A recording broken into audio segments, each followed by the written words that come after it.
कि आयत जो था, आयत तो बताए थे कि आमने सामने वाली जो साइड होगा इसका क्या होगा, बराबर होगा, और वर्ग का चारों भुजाएं बराबर होती है।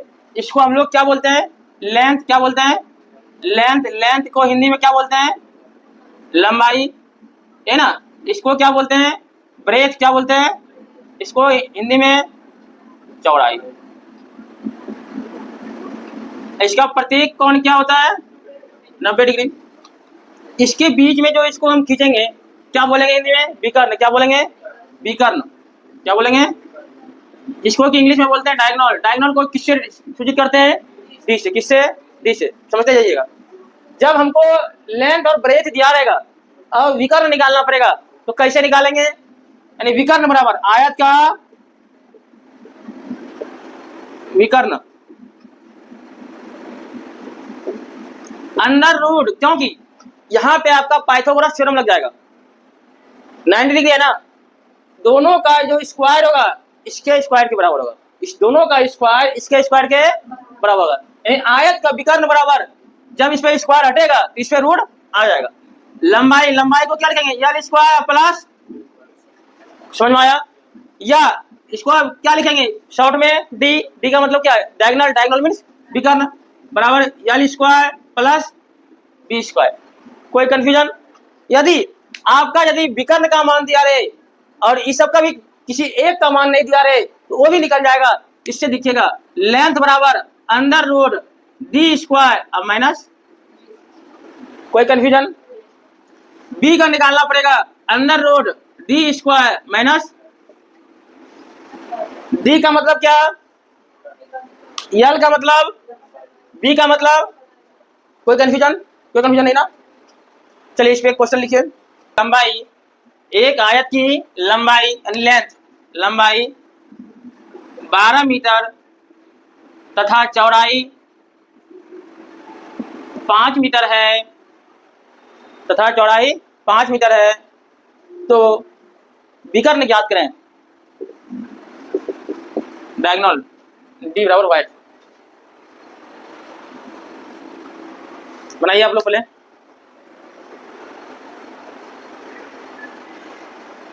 पूरा इजी है, यही फॉर्मूला आपको यूज करना है। डी बराबर under root L square plus B square.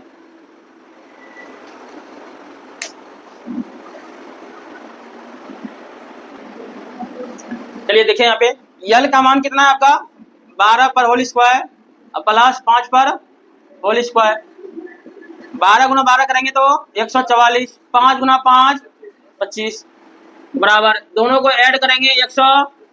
169 का स्क्वायर रूट 13। आपका क्या होगा, डी का मान 13। इस जो डी का मान क्या होगा, 13 होगा। और आयत के जो विकर्ण होते हैं, दो विकर्ण होगा ना, आयत का दोनों विकर्ण आपस में बराबर होते हैं। विकर्ण की जो लंबाई होगा आपस में, एक इधर से हुआ ना एक आपका इधर से, दोनों विकर्ण आपस में बराबर होते हैं, ठीक है ना। इन्हें क्या, दोनों का मान अलग अलग होता है। जिस तरह है लंबाई लंबाई बराबर होगा, चौड़ाई चौड़ाई बराबर होगा, विकर्ण और दोनों का विकर्ण भी बराबर ही होगा। अब चलते हैं हम लोग वर्ग पे। किस पे चलेंगे, वर्ग पे। वर्ग को इंग्लिश में क्या बोलते हैं, स्क्वायर। क्या बोलते हैं, स्क्वायर।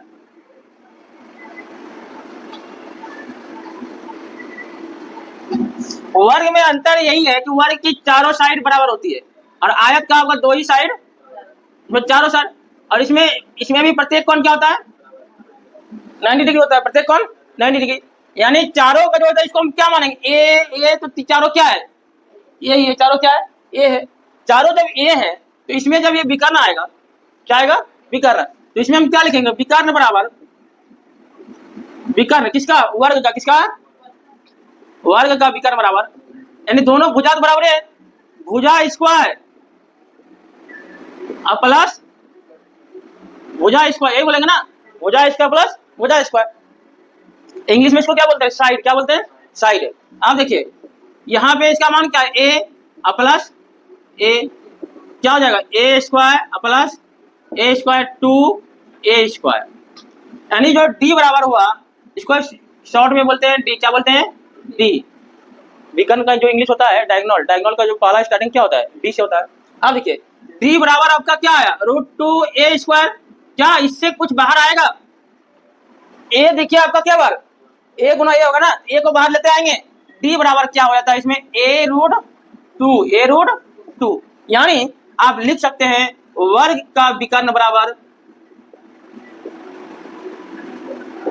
a√2। ए आपका क्या हुआ, साइड, ये आपका क्या हुआ, साइड, समझा ना।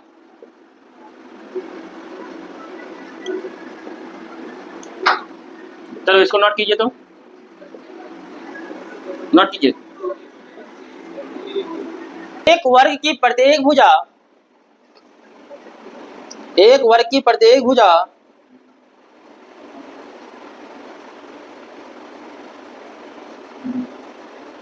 8 मीटर है, तो उसका विकर्ण क्या होगा। पूरा इजी है एकदम।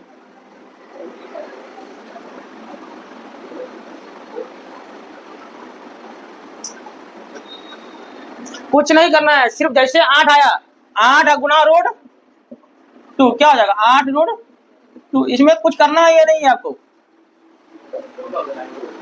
कौन टू, a√2 ना, ए का मान रखे 8, 8√2 होगा नहीं, बस ऑटोमेटिक है। क्या अभी हम क्या बोले, वर्ग की साइड दिया है, ये तो वर्ग का है ना, साइड कितना बताया अभी हम, साइड 8 मीटर बताए ना, ये बताया ना। और क्या निकालने बोले, विकर्ण, तो डी बराबर क्या है, a√2, ए का मान कितना 8, डायरेक्ट लिख सकते हैं 8√। कोई कंफ्यूजन कुछ नहीं, इसको तुम आराम से याद रखिएगा, इसको सॉल्व भी नहीं कीजिएगा, तो जितना रहेगा, यदि यहाँ 16 रहेगा 16√2, क्योंकि √2 हटेगा तब ना, √2 वाला ऑप्शन वहाँ रहेगा ही, समझे ना। अच्छा √2 का पॉइंट में वैल्यू क्या होता है तुम लोग बताओ। 1.414। यदि सपोज दैट मानिए आपका यदि रूट में आंसर ना हो तो क्या कीजिएगा, तब √2 का वैल्यू होता है, √2 का वैल्यू 1.414 इस तरह डाटा आते रहता है। √3 का होता है 1.732 इस तरह आते रहता है। √4 का 2, क्योंकि 2 गुना 4। जैसे इसका मानिए रूट वहां पे नहीं है तो क्या करना है आपको, √2 का वैल्यू रख देना है, ज्यादा डिजिट नहीं, एक या 2 डिजिट रखना है और उसको गुना कर दीजिएगा, जो आपका ऑप्शन मिल रहा है वही आंसर होगा, समझे ना। 2 ही डिजिट रखिएगा, क्योंकि मीटर सेंटीमीटर में 2 ही डिजिट होगा ना, तो इसमें कितना हो जाएगा, 8 का 8 चुके 32, यही होगा आपका। कोई प्रॉब्लम नहीं ना, आराम से बन जाएगा। लेकिन आपको ज्यादातर आंसर किसमें मिलेगा, इसी में नहीं मिलेगा। चलिए लिखिए इसको, आप लोग नोट कीजिए।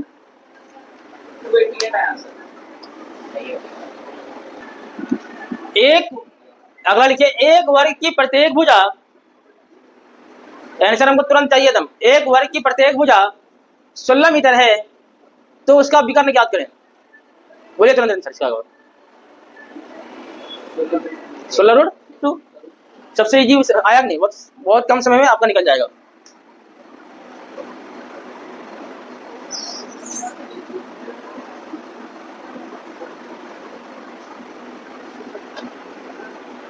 मिटा दें,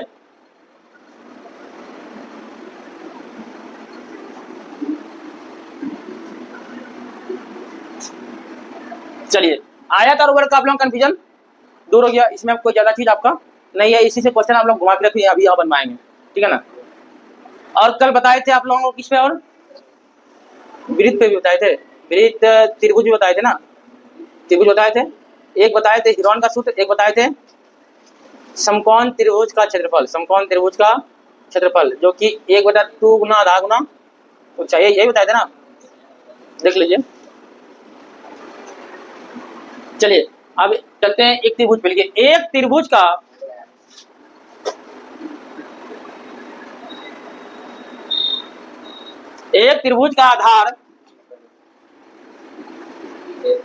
आधार 20 मीटर तथा उसकी ऊंचाई 15 मीटर है, तो क्षेत्रफल, तो ऐसा लिखिए, एक समकोण त्रिभुज का लिखा ना, एक समकोण त्रिभुज का आधार 20 मीटर तथा उसकी ऊंचाई 15 मीटर है, तो उस त्रिभुज का क्षेत्रफल ज्ञात करें।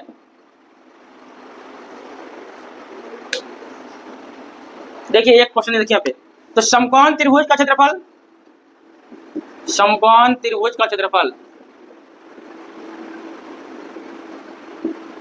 1/2 गुना आधार गुना ऊंचाई। आधार कितना आपका 20 गुना 15, यहाँ 10 बार में कटा 150 मीटर स्क्वायर, 150 मीटर स्क्वायर।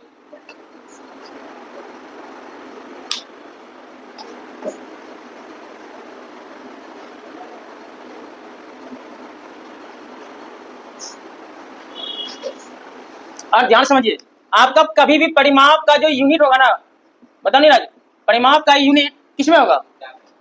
परिमाप का यूनिट, यूनिट समझते हो? हाँ, क्या होता है? पेरीमीटर का यूनिट मीटर होगा या सेंटीमीटर होगा, इसमें कहीं स्क्वायर आपको नहीं मिलेगा। स्क्वायर आपको, इसको इंग्लिश में यही बोलते हैं पेरीमीटर। और देखना है क्षेत्रफल यदि रहेगा तब बताओ, क्षेत्रफल यदि रहेगा यानी आइडिया, तो आपको हमेशा इसमें क्या लगाना पड़ेगा? स्क्वायर लगाना पड़ेगा, सब में स्क्वायर लगाना पड़ेगा, इसमें स्क्वायर नहीं लगेगा। समझ में आ रहा है ना? जैसे इसका क्षेत्रफल निकालने बोले तो इसमें स्क्वायर लगेगा, क्या लगेगा? इसमें मीटर स्क्वायर लगेगा। ठीक है, चलिए आगे लिखिए।